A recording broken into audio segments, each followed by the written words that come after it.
Du coup, bonjour à tous et à toutes. Tout d'abord, merci d'être là. Donc aujourd'hui, je vais présenter un petit peu, ça s'intitule La physique qui soigne. Donc je vais pas tout présenter parce que je pense que sinon, demain soir, on sera encore là. Chaque sujet portera une conférence. Donc je vais vraiment essayer de faire on va dire, une espèce d'inventaire de ce qu'il y a et présenter vraiment deux techniques particulières. Donc voilà. Par contre, il ne faudra pas hésiter si derrière vous avez besoin si vous avez des questions, des choses comme ça, faut pas hésiter, faudra pas hésiter. Donc, alors quand on dit la physique qui soigne, il y a deux choses vraiment qui sont importantes. La première, il y a vraiment deux aspects. Le premier, c'est vraiment le diagnostic. Donc, la physique, en quoi la physique peut aider justement à diagnostiquer une maladie, parce que si on sait pas de quoi on est malade, on peut pas vraiment soigner. Et la deuxième, c'est vraiment justement d'avoir des solutions pour soigner les maladies avec ou sans médicaments. Donc là, je vais pas trop rentrer dans le détail, je veux vraiment de ce que je veux dire avec ou sans médicaments, je rentrerai un peu plus tard. Mais vraiment, il y a deux aspects. Et je parle pas d'Alain, pour ceux qui comprendront la référence. Alors, donc un petit disclaimer avant que je commence à rentrer dans le vif du sujet. La conférence que vous allez voir est présentée par une physicienne et non une médecin. Donc, je risque de dire des choses qui seront peut-être pas bonnes, j'en suis navrée.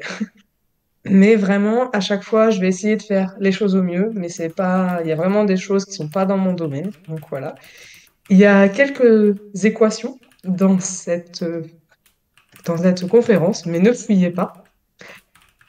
Et on va parler un peu de physique quantique, d'annihilation, mais il n'y a aucun chat qui est décédé. On n'a fait de mal à aucune particule ni à aucune créature. Voilà. C'est important de le rappeler en début de conférence. Donc, au niveau diagnostic, alors il y a énormément de choses. Vraiment, c'est la physique qui aide au diagnostic, c'est vraiment un domaine vraiment très vaste. Donc, je vais vraiment me concentrer sur le PET scan et l'IRM après, mais j'ai quand même envie de présenter au moins succinctement certaines techniques qui sont utilisées. Donc, les deux premières qu'on connaît sous le terme de radio, tout ça, scanner, en général, on connaît les mots. Donc, le principe, il est assez simple finalement. On va envoyer ce qu'on appelle des rayons X. Et soit on est en radiographie et on reste en deux dimensions. Et si on a envie d'avoir vraiment quelque chose en trois dimensions de plus joli et aussi de plus intéressant, on va plutôt utiliser un scanner. Donc là, c'est une méthode qui est quand même utilisée très très souvent, qui marche bien. Donc on peut voir par exemple, il y a une distinction entre os et muscles. Je vais pas trop parler des rayons X, mais en gros, les rayons X vont plus ou moins pénétrer les tissus, ce qui va nous permettre finalement de voir la différence entre les os et les muscles. Et on va dire que c'est une technique qui est intéressante. Après, on va avoir l'échographie.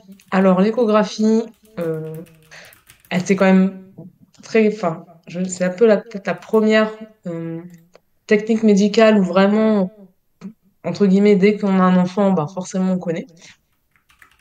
Et là, on va vraiment se baser donc sur l'utilisation d'ondes sonores. Donc le but du jeu, ça va être quoi? Ça va être finalement, alors échographie, ça s'appelle pas échographie pour rien. C'est simplement qu'en fait, on va envoyer une onde sonore. L'onde sonore va se réfléchir sur, par exemple, sur le bébé.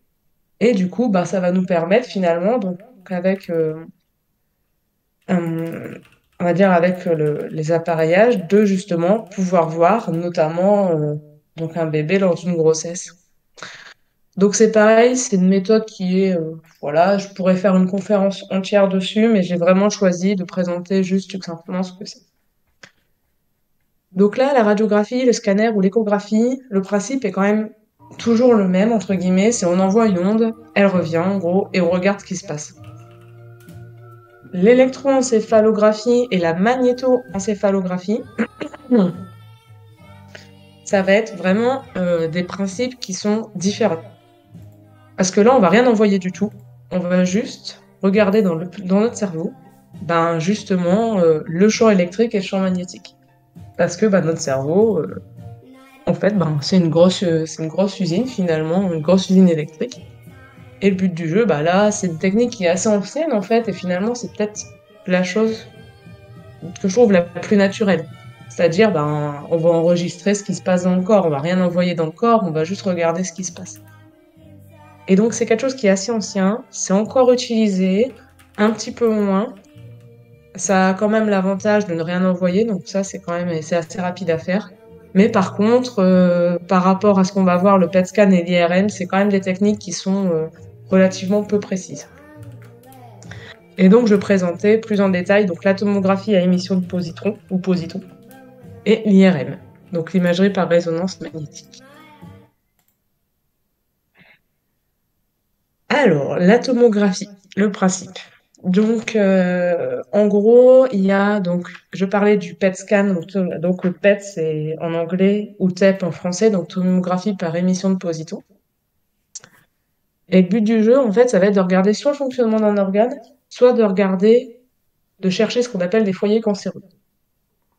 Alors là, vous allez me dire, d'accord, comment on fait?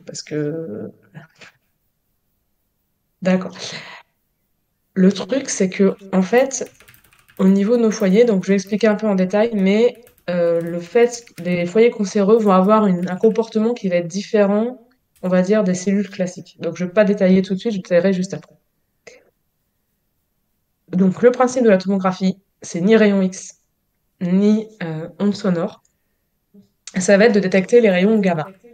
Donc alors les rayons gamma, normalement, vous connaissez peut-être un petit peu, il me semble que c'est les rayons dans Hulk, voilà, c'est les rayons qui sont un peu dans le nucléaire notamment, qui sont toujours montrés du doigt parce que c'est des rayons qui justement vont passer partout. Et c'est justement pour ça qu'on les utilise. C'est parce que on va pouvoir ces rayons gamma-là vont venir du corps, par exemple, et on va pouvoir justement les détecter.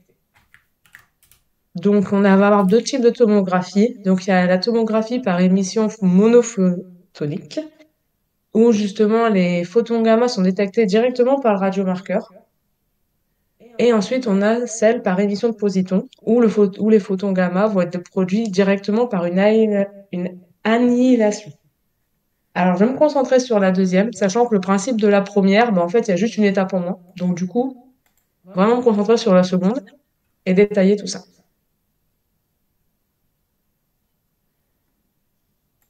Alors, qu'est-ce que c'est un radiomarqueur?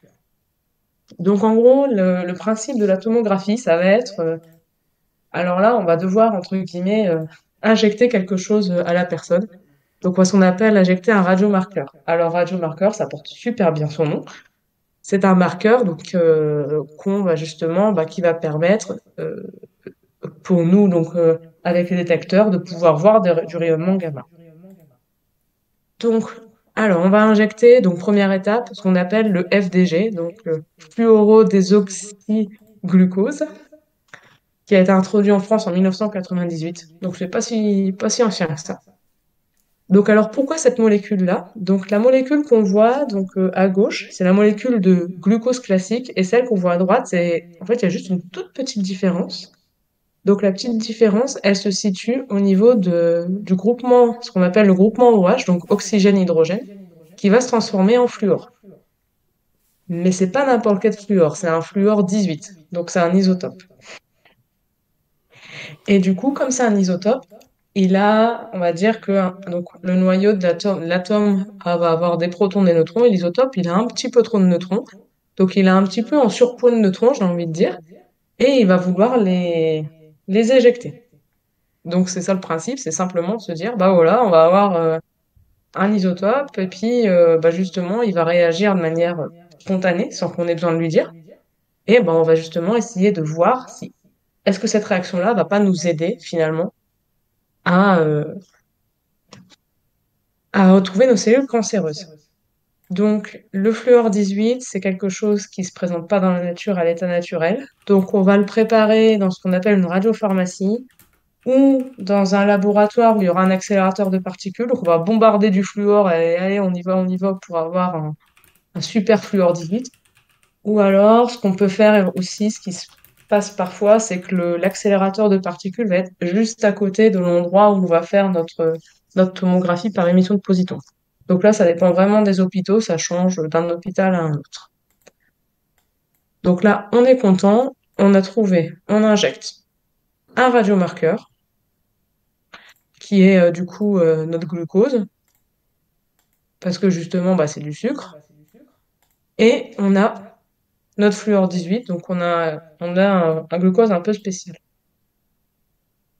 Alors, c'est pas la seule molécule, c'est pas le seul radiomarqueur qui existe. Il y en a plein qui sont très très différents. Donc, on a le fluor 18, par exemple. Donc, ben, justement, pour ce qu'on appelle mesurer le métabolisme en glucose, bah, c'est justement bah, comment nos cellules, est-ce que bah, justement nos cellules, elles consomment du sucre ou pas. Et justement, ça va nous aider, ça. Parce que le truc, c'est que depuis tout à l'heure, je parle de cellules, je parle de glucose. Mais finalement, à quoi ça sert de savoir, bah, d'injecter, on va dire, entre guillemets, un sucre fluorescent, même si le terme est pas très exact. À quoi ça va nous servir? Eh ben, c'est qu'en fait, plus une molécule qui va être, des cellules qui vont être cancéreuses, elles vont avoir beaucoup plus besoin d'énergie que les autres. Donc, quand vous allez faire une tomographie, vous allez vous rendre compte que ben, il y a des agglomérats où il y a beaucoup plus besoin de glucose. Donc du coup, ça va être beaucoup plus marqué au niveau de l'image qu'ailleurs. Et donc c'est pour ça, c'est là l'intérêt d'utiliser du glucose, c'est que ben, déjà on peut l'assimiler, parce que ben, si on commence à prendre un produit super dangereux pour le corps, ça va pas nous servir à grand-chose.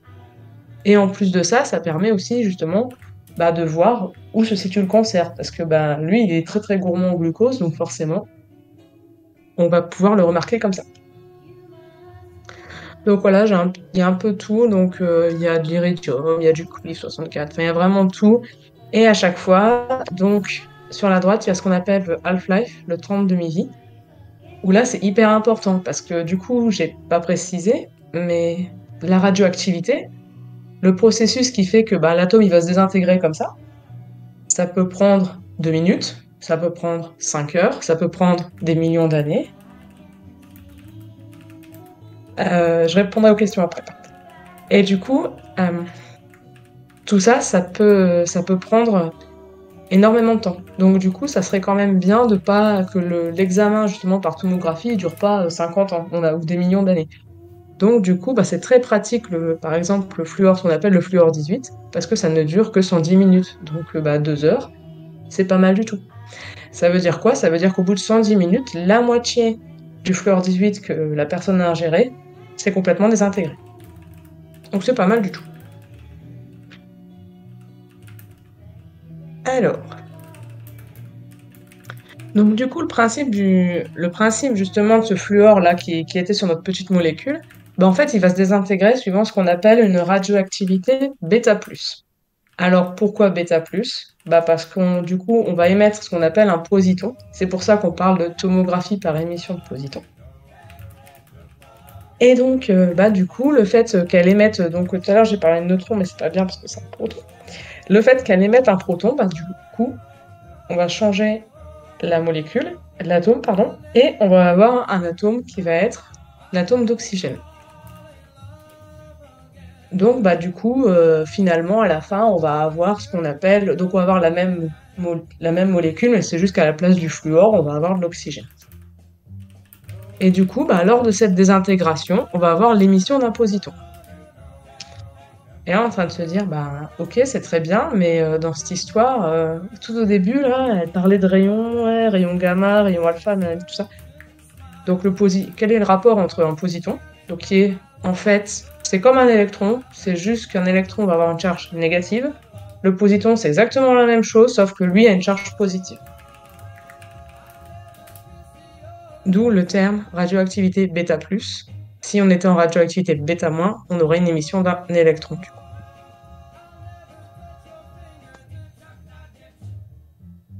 Et donc, c'est là que survient l'annihilation. Alors, donc on a notre petite molécule. Elle émet au bout d'un certain temps, spontanément, elle va émettre un positon. Le positon, bon, ben, On pourrait penser qu'il fait sa petite course, mais au bout de quelques minutes, il va rencontrer un électron, parce que bah, il y a plein d'électrons, donc forcément il va en rencontrer un. Et poser ton électron ensemble, c'est pas tellement grand amour, donc ça va être, j'ai presque envie de dire paf, ça va faire des chocs à pic, mais pour le coup, ce sera plus des photons. Et donc on va avoir une émission de 2 photons. Et donc c'est ce qui va donc des photons gamma, et c'est pour ça du coup qu'on va avoir l'émission d'un rayonnement gamma. Donc en bas, donc j'ai mis donc ce qu'on appelle un diagramme de Feynman. Alors je ne vais pas en parler énormément, mais bon, si ça vous intéresse, pour en parler après au niveau des questions. Alors ce qui se passe, c'est qu'en fait, donc quand on va avoir au niveau de notre atome, on va avoir des protons et des neutrons. Et ces protons et ces neutrons, en fait, ben finalement, grâce au boson W+, on va avoir émission d'un rayonnement et émission d'un positon. C'est un peu la même chose, mais on va dire écrit de manière plus formelle, et justement, ça va faire intervenir la physique des particules. Donc là où des fois on se dit, bah finalement, oui, la physique théorique, ça sert à quoi tout ça, bah là justement, c'est un cas concret où on a au début bah, quelque chose qui apparemment est de l'ordre du médical, et on arrive vraiment sur la physique des particules. Même si avant, en fait, il y avait aussi pas mal de physique, mais là, je trouve que c'est quand même un bon exemple d'une application directe du diagramme de Feynman.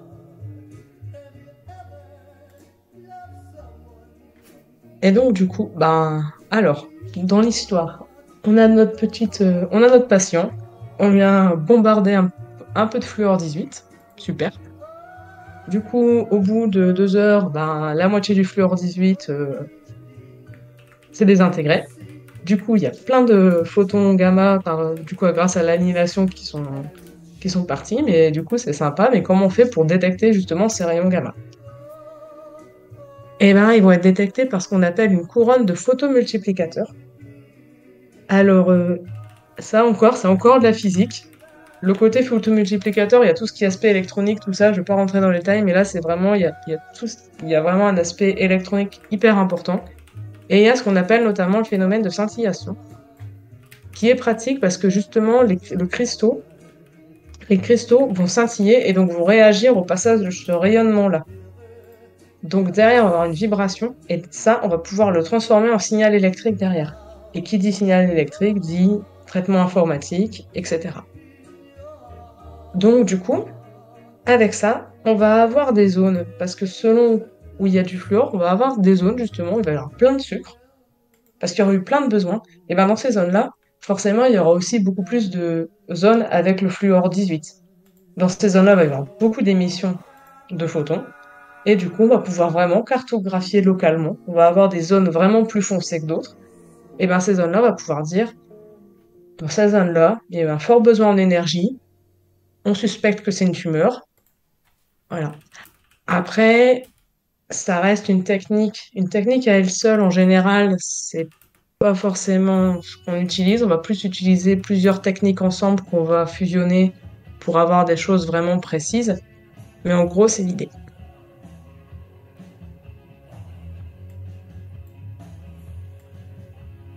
Et donc, depuis le début, ben, je ne veux pas montrer. Donc là, voilà à quoi ressemble un tomographe. Donc, ben, on a notre petit lit pour le patient. La petite partie scanner, bah, justement pour localiser parce que bah, tout à l'heure, j'ai parlé un peu du scanner, mais il y a aussi le fait que bah, finalement, le scanner, ça a aussi aidé à développer d'autres techniques. Donc les deux, en fait, finalement, fusionnent un peu, on va dire, pour justement permettre d'avoir une tomographie qui soit efficace. Et on a toute la partie TEB, justement, pour la détection. Donc, ben, ça ressemble un petit peu à un IRM, quoique, mais c'est vrai qu'au niveau, en tout cas, de l'enrobage, ça ressemble beaucoup à l'IRM. Et donc, du coup, bah, en termes d'image, qu'est-ce que ça donne? Alors, c'est à ce moment-là où justement le disclaimer il est important, puisqu'en fait, donc là, on va voir justement la mise en évidence donc, de cancers colorectaux. Donc, à gauche, donc sur la figure 5, on voit donc où est-ce qu'il y a la flèche bleue, il y a un petit point noir. Alors, ce petit point noir, en fait, justement, bah, c'est une TEP. Et donc, bah, c'est comme je disais tout à l'heure, finalement. dans ce point noir-là, ah bah, il y a eu un énorme besoin en énergie. Donc là, on se dit, oula, il y a quelque chose qui se passe à ce moment-là.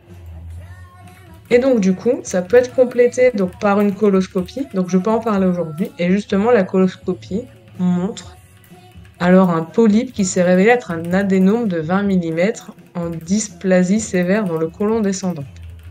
Je ne peux pas vous expliquer avec détail ce que ça veut dire, étant donné que mes notions de médecine sont pas très très fortes. Mais en gros, on a quelque chose qui est une tumeur assez bénigne. Et justement, l'ATEP a bien permis de montrer quelque chose. Donc là, c'est un exemple, mais donc dans le papier en source, il y a vraiment plein d'exemples comme ça où, alors c'est très technique, où vraiment on montre justement l'intérêt d'avoir utilisé la tomographie par émission de positons. Et donc c'est assez impressionnant finalement d'avoir des images comme ça qui sont... Alors moi en tout cas, je suis très impressionnée justement d'avoir des images comme ça qui sont vraiment révélatrices de soucis. Mais souvent, quand on parle d'imagerie médicale, le premier mot qui revient, c'est souvent l'IRM. Donc c'est ce que je vais présenter maintenant. Alors, l'IRM, c'est vraiment, je pense que c'est des- une des techniques de diagnostic médical qui est peut-être le plus connue du grand public. Alors, elle est vraiment, vraiment intéressante. Mais par contre, le point le plus important, c'est qu'en fait, si on n'avait pas d'eau dans le corps, elle fonctionnerait pas. Donc c'est vraiment le fait que l'IRM marche, faut vraiment retenir, c'est parce que le corps humain est composé majoritairement d'eau. Et même le cerveau est composé d'eau. Alors c'est très étonnant, moi je ne savais pas, mais donc il y a 76% environ d'eau dans notre cerveau. Et donc du coup, quel est le principe de l'IRM? Alors, donc l'eau, petite molécule sympathique, elle est composée de 2 atomes d'hydrogène et d'un atome d'oxygène. Les 2 atomes d'hydrogène, ça va être très important parce que c'est eux qui vont tout faire. Donc ils possèdent ce qu'on appelle un spin. Alors je ne vais pas rentrer dans le détail de ce que c'est un spin, parce que là ça me porterait au niveau de la physique quantique pour le coup. Donc on va dire que c'est une sorte d'aimant interne. Et en fait, on a nos spins qui sont dans un sens, dans un autre, qui vivent leur vie, donc voilà, donc dans notre corps. Et le but du jeu de l'IRM, ça va être d'imposer un champ magnétique qui va être très très fort pour mettre tous les spins dans une même direction. Alors, je dis bien dans une même direction et pas dans un même sens. Donc, par exemple, on va avoir tous les spins qui vont être soit en haut, soit en bas. Mais voilà, c'est un exemple. Tous ensemble, dans la même direction. Et justement, on va dire mettre des pulsations, donc à une fréquence qu'on appelle la fréquence de l'armor. Je ne rentre pas dans le détail, mais en gros, on va faire un peu danser les spins. C'est-à-dire que les spins vont bouger parce que justement, ils vont avoir cette perturbation. Et ils vont essayer, mais il y a quand même le champ magnétique qui est toujours là, donc ils vont essayer de se redresser. Et donc finalement, alors j'aime beaucoup cette image, c'est un petit peu l'IRM. C'est comme si vous essayiez de retrouver quand quelqu'un joue du piano. En fait, si vous entendez quelqu'un jouer du piano, vous entendez certaines fréquences, donc vous entendez le son, certaines notes. Et quand les personnes vont taper, si vous avez l'oreille musicale en tout cas, vous allez pouvoir savoir, par exemple, elle a fait un la, elle a fait un do, etc. Et en fait, ça va vous permettre de retrouver finalement la mélodie. Et c'est un peu la même chose finalement l'IRM. L'IRM va un peu fonctionner de la même manière, c'est-à-dire que lorsque on va faire danser tout ça nos spins, on va pouvoir retrouver ce qui se passe derrière. Donc ça, c'est vraiment le principe de l'IRM, c'est vraiment de se dire, voilà, on fait bouger quelque chose qui est dans le corps, donc dans l'hydrogène, et on voit comment ça réagit derrière. Alors, avant de rentrer dans le détail, parce qu'il y a 2 types d'IRM, avant de rentrer dans le détail, on va parler un petit peu de la supraconductivité. Alors, il y a très très très très longtemps, en 1911, donc un certain monsieur Heil Kamerlingh Holmes, donc qui étudiait la résistance électrique d'un brin de mercure refroidi dans l'hélium, il a découvert que ben, l'hélium, finalement, ça marchait vachement bien.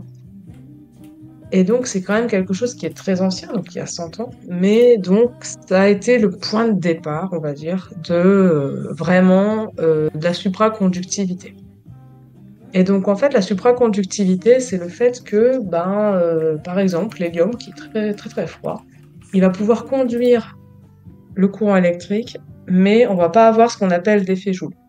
C'est-à-dire que, bah, par exemple, si vous mettez sur un radiateur, que vous sentez la chaleur du radiateur, c'est simplement parce qu'il y a des pertes. Un radiateur électrique marche comme ça. Tandis que là, on va pas avoir ces petites pertes de chaleur. Donc, on a un rendement, on a une efficacité qui est vraiment très, très importante.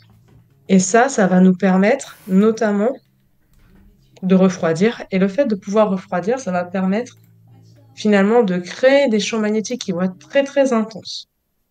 Alors pourquoi on a besoin de créer un champ magnétique intense? C'est parce que bah, nos spins dans notre atome d'hydrogène là qui se baladent, bah, ils sont pas sensibles. Enfin, il faut déjà qu'il y ait vraiment un champ magnétique intense pour qu'ils puissent tous se mettre dans la bonne direction. Si par exemple vous passez à côté de votre frigo, vous avez des magnétes, les spins ils vont pas se mettre dans le sens, ils vont pas être sensibles à ce magnétisme-là. Il faut quelque chose de vraiment important. Et donc justement, le temps que la technologie se développe, le temps que la physique quantique se développe, que la supraconductivité se développe, il y a donc tout tout l'aspect théorique, le temps que tout ça se développe, ça a pris énormément de temps, ça a pris une centaine d'années quasiment. Et finalement, on arrive à avoir, on a maintenant à créer des énormes bobines pour pouvoir mettre quelqu'un dedans, pour pouvoir faire des IRM.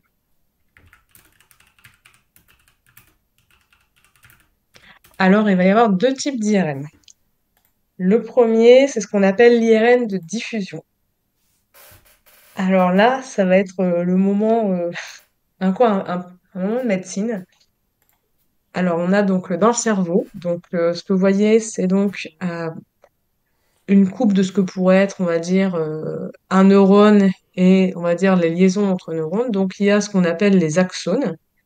Et les axones, ils sont entourés par ce qu'on appelle une gaine de myéline. Et en fait, dans ces axones-là, on a ce qu'on appelle des molécules d'eau. Et donc, du coup, les molécules d'eau, elles vont pas pouvoir sortir. Donc, elles vont se déplacer dans l'axone, mais elles vont pas pouvoir faire n'importe quoi. Ça va être vraiment le fait qu'il y ait des axones, ça va limiter leur déplacement. Et donc, du coup, comme j'ai dit tout à l'heure, l'IRM se base quand même sur l'eau. Donc, ce qu'on va vouloir chercher à voir, c'est les molécules d'eau. Et donc, finalement, c'est un petit peu, les myélines, ça sera un peu comme des autoroutes. Et les molécules d'eau, c'est comme si on voyait, c'était des voitures. On verrait pas la voiture, on verrait juste les phares. Et donc, le but du jeu, ça serait finalement, on a des phares de voiture, on a des autoroutes, et on va essayer de retracer les autoroutes à partir justement des tracés de ces phares de voiture. Parce qu'on sait que bah, normalement, les voitures restent sur leur voie. Et donc finalement, le principe pour les REM, c'est exactement ça, c'est on va essayer de tracer les différents faisceaux, on va essayer de vraiment bien tracer ça, parce qu'on sait que les molécules d'eau bah, vont se développer vont se déplacer le long des axes. Et donc ça, bah, c'est une IRM qui est vraiment intéressante parce qu'on peut justement voir, donc c'est utilisé pas mal au niveau du cerveau, donc ça peut être très intéressant parce que justement, bah, c'est précis de pouvoir voir justement le cerveau et ça permet notamment bah, d'identifier Parkinson, Alzheimer. Ça permet aussi, l'IRM a quand même aussi quelque chose qui est vraiment, à ce jour en tout cas, qui est vraiment super important, c'est de pouvoir distinguer tout ce qui est, enfin de pouvoir détecter tout ce qui est accident AVC, donc accident vasculo-cérébral. Je crois que c'est ça. Et ça, en fait, c'est super important parce qu'on n'a pas énormément de temps pour soigner ça. Donc, si on peut le détecter juste quelques temps après et en même temps le soigner, bah du coup, c'est pas mal. C'est même super bien. Et donc, ça a vraiment, au niveau de l'IRM, c'est vraiment une technologie qui a vraiment permis de faire avancer énormément aussi la biologie. Donc, c'est un concentré de physique et ça a permis de faire avancer la biologie. Donc ça, c'est vraiment cool. Et donc, on a aussi l'IRM fonctionnel. Alors, l'IRM fonctionnel, c'est assez fou. Donc, faut imaginer, on a toujours notre petite personne, on lui montre la télé, admettons. On lui dit, allez, regarde la télé. Et ben finalement, en fait, quand cette personne-là va regarder la télé, et ben au niveau de l'hémoglobine, donc il y a à travers nos différentes neurones et nos différents flux nerveux, et ben en fait, elle va avoir des propriétés magnétiques qui vont être différentes. Donc selon l'activité qu'on va faire, on va avoir plus ou moins besoin d'oxygène, ce qui est logique. Et ben justement, cette concentration d'oxygène qui va changer, elle va changer le côté magnétique. Et le côté magnétique, eh ben, c'est justement ce qu'on regarde avec un IRM. Donc, du coup, grâce à ça, on va pouvoir étudier ce qu'on appelle les aires cérébrales. Et donc, du coup, bah, c'est ce qu'on voit sur l'image en haut à gauche. C'est que bah, finalement, si on met un stimulus et puis que ben on a un signal IRM, bon bah il se passe pas grand-chose. Mais dès que le stimulus il va être en position on, eh ben, on va commencer à avoir finalement l'IRM il va s'activer, on va avoir des régions du cerveau qui vont pouvoir s'activer. Et c'est assez fou que finalement, bah, des molécules comme la molécule d'eau qui a l'air, ou même l'hémoglobine qui sont des molécules, on va dire, relativement simples, bah, juste avec un peu de magnétisme, on arrive à voir bah, finalement quelles zones du cerveau sont activées. Et donc, en fait, le temps quasi réel, c'est vraiment impressionnant parce que, bah, justement, on peut voir, donc avec un traitement informatique qui est assez conséquent, on peut voir justement, finalement, ce qui se passe au niveau de notre cerveau. Donc, là, j'ai un petit peu retracé tout ce qui est physique qui va aider, on va dire, tout ce qui est l'aspect diagnostic.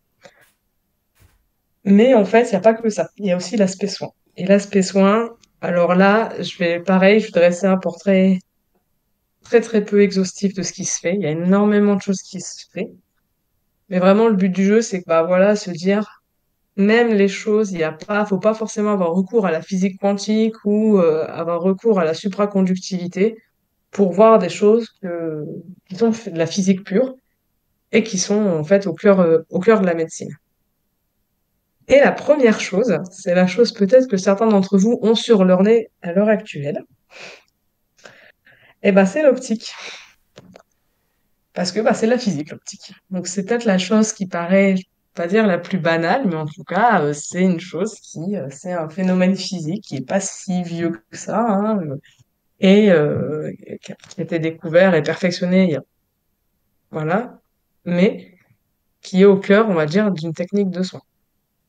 Donc, alors, du coup, soit vous avez un œil, ce qu'on appelle un œil héméotrope, donc vous avez un œil qui voit bien. Et du coup, ben, pas de souci, on n'a pas besoin de lunettes. Peut-être à part pour le soleil, mais sinon ça va. Si par contre vous avez un œil myope, donc c'est la première photo, et ben du coup, vous allez avoir besoin, parce qu'en fait, votre œil, il est un petit peu trop long, donc du coup, vous allez avoir besoin de ce qu'on appelle une lentille divergente. Et justement, la lentille divergente va faire que, ben, finalement, on va tomber pile poil où il faut, au niveau des rayons lumineux. Donc là, bah, c'est justement bah, le cas de la myopie, qui est un cas un peu plus répandu que l'hypermétropie. L'hypermétropie, donc là, ça va être plus les personnes qui arrivent à pas bien voir de près, mais à voir très très bien de loin. Donc, bah, ces personnes-là, c'est l'inverse. Elles ont un œil qui est un tout petit peu trop court. Et donc, du coup, bah là, on va prendre une lentille qui va être convergente pour justement faire que les rayons lumineux coïncident pareil au niveau du bord de notre œil. Et finalement, alors, sur le schéma, ça a l'air plutôt simple. Mais le fait de justement d'utiliser ce qu'on appelle donc l'optique géométrique, donc d'utiliser des lois qui sont, par exemple, bah, les lois de Snell-Descartes, donc des lois qui sont pas si vieilles que ça finalement, et ben c'est déjà faire de l'optique, parce qu'il faut déjà dimensionner, on pense souvent au télescope, etc. Mais ça, c'est une partie d'optique qui est en fait au cœur de notre vie de tous les jours et qui finalement nous aide énormément. Mais il n'y a pas que l'optique. Il y a aussi la thermodynamique. Alors la thermodynamique, elle est partout. Et surtout, donc, Alors là, je choisis de présenter la cryothérapie, mais j'aurais pu présenter énormément d'autres choses. Moi, d'abord présenter ça. Donc la cryothérapie, c'est vraiment le fait d'utiliser le froid pour soigner. Donc le froid, alors ça a plusieurs... la notion de froid et de chaud, c'est vraiment une notion donc, qui est inhérente à cette notion de température. Donc c'est quelque chose qui est assez intuitif, quelque chose qui est pas si bien compris que ça. En tout cas, encore à l'heure actuelle, il y a encore des choses qui sont pas très comprises en thermodynamique. Et pourtant, c'est quelque chose qui sert, donc qui sert pour soulager, par exemple, les douleurs. Donc si vous imposez du froid sur une douleur, en fait, ce que vous allez faire, c'est que vous allez saturer les récepteurs de la douleur, ce qu'on appelle les nocicepteurs, et ça peut atténuer la douleur ressentie. Alors ça ne marche pas toujours, mais parfois, ça marche. Ça permet aussi, le froid peut permettre de contracter. Donc, on a ce qu'on appelle la vasoconstriction, qui va permettre, par exemple, de diminuer une inflammation. Donc, du coup, en fait, le fait que, justement, les vaisseaux sanguins vont se contracter, on peut diminuer l'inflammation et, du coup, permettre d'avoir une bonne résorption des hématomes. Et on a à l'inverse la vasodilatation. Alors, la vasodilatation, pour les sportifs connaissent un petit peu, ça permet de décontracter les muscles. Donc, là encore, le froid et le chaud vont avoir des rôles, on va dire, vraiment importants. Euh, Au niveau de justement faire du froid, ça va vraiment nous aider à soit dilater, soit construire les vaisseaux sanguins. Donc ça soulage. Et ça peut également soigner au vrai sens du terme, donc notamment en détruisant par le froid. Alors, c'est une technique qui est un peu limitée, hein. Enfin, elle est pas limitée, mais on va dire qu'on peut pas l'utiliser tout le temps, on peut l'utiliser que pour des lésions bénignes. Et bah justement, la destruction par le froid de tissus morts ou anormaux, bah ça peut être par exemple, bah, comme on voit sur la photo, ça va être une destruction par exemple de verrues. Donc on voit à gauche bah, sans le froid et à droite on voit bah, quand on a mis, quand on va justement, donc là on va utiliser de l'azote liquide par exemple. Et puis donc justement le but c'est de brûler, ça va être vraiment, on parle de brûler la verrue, mais c'est un petit peu le terme n'est pas tout à fait choisi parce qu'on brûle, mais on brûle par le froid. Donc, bon, c'est un peu bizarre comme terme, mais voilà. Donc, la thermodynamique, ça aide, hein, ça aide aussi à soigner. Donc, après, je vais pas revenir sur les IRM, mais on avait aussi une histoire de froid et de thermodynamique qui était aussi là, mais bon. Et donc, il y a aussi la mécanique. Alors, la mécanique qui soigne, on peut penser en première vue, par exemple, à la kinésithérapie, qui est une forme de mécanique, hein, même si c'est, voilà. Mais alors pour le coup, ce qui est vraiment intéressant, c'est maintenant le développement ce qu'on appelle des prothèses orthopédiques. Alors là, il y a tout le panel de la rhéologie, donc l'étude des matériaux, et en fait, ça pose des véritables soucis parce que il faut trouver un matériau qui soit solide, qui soit compatible avec notre corps, parce que si par exemple on veut mettre une prothèse de hanche, bah, faut pas qu'il y ait de bactéries, hein, faut pas qu'on développe des choses. Et donc, ce qu'on appelle la biocompatibilité. Et il y a, par exemple, les frottements qu'on va éviter sur les hanches pendant la marche. Enfin, il y a énormément de choses. Donc, il faut la voie désinfectée, il faut que ce soit compatible. Et en fait, ça va limiter énormément les matériaux. Et il va falloir faire énormément d'études sur tous les matériaux, savoir si ça résiste à la torsion, à la flexion, savoir si ça résiste à énormément de choses. Et là, c'est vraiment tout le champ de la résistance des matériaux qui s'ouvre. Donc là, au niveau de la mécanique, c'est pareil, c'est pas quelque chose auquel on va penser quand on va étudier la mécanique, on va plus penser aux voitures, par exemple, ou on va penser peut-être au côté spatial ou au côté aéronautique, mais il n'empêche que c'est aussi utilisé donc en médecine pour justement développer les prothèses orthopédiques, où là, il y a vraiment énormément de mécanique derrière. Et je parlais finalement de quelque chose dont on pense pas souvent, mais quand même, c'est la physique nucléaire. Alors, donc j'ai parlé un petit peu de radioactivité tout au début quand j'ai parlé de radioactivité bêta plus. Donc la physique nucléaire, souvent on pense catastrophe nucléaire. Et donc il y a eu énormément de débats là-dessus. Donc voilà, notamment Seconde Guerre mondiale, pour ne citer que ça, encore plus récemment, etc.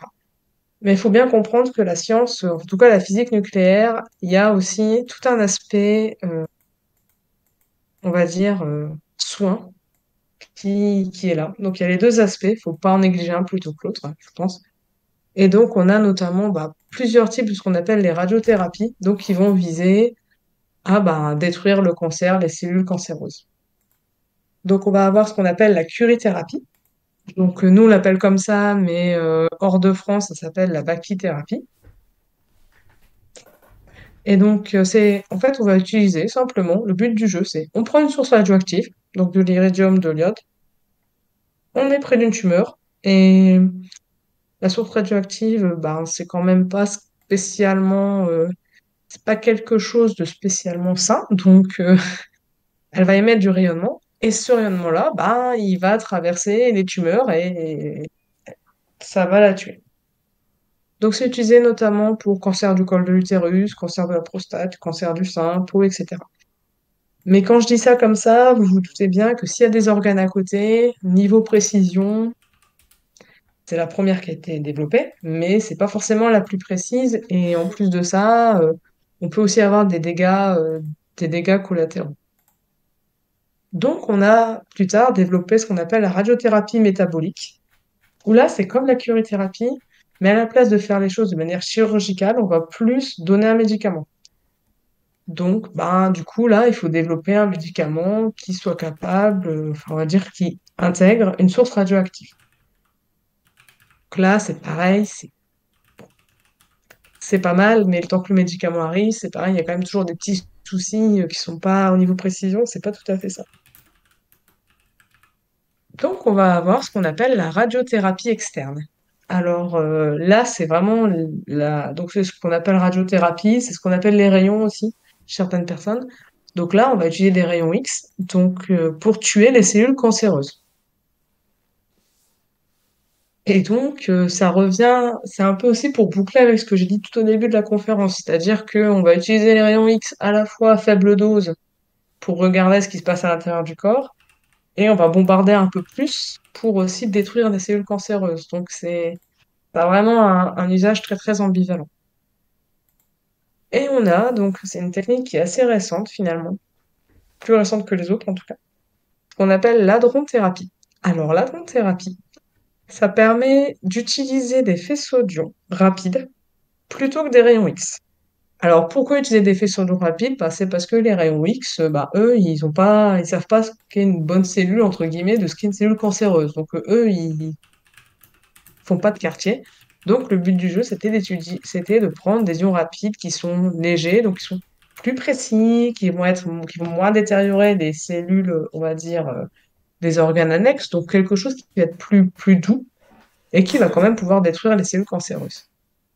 Alors c'est très très très très cher, c'est exorbitant. Donc là, ce que vous voyez sur l'image, c'est un exemple de ce qu'on peut faire au niveau du hadron de Munich. Donc la protonthérapie,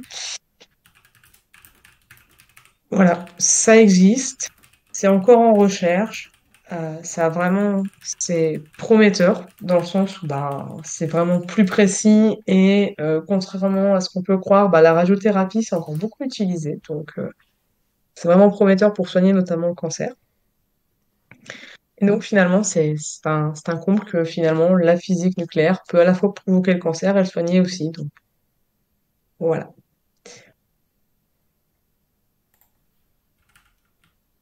Donc petite conférence hein, pour le coup.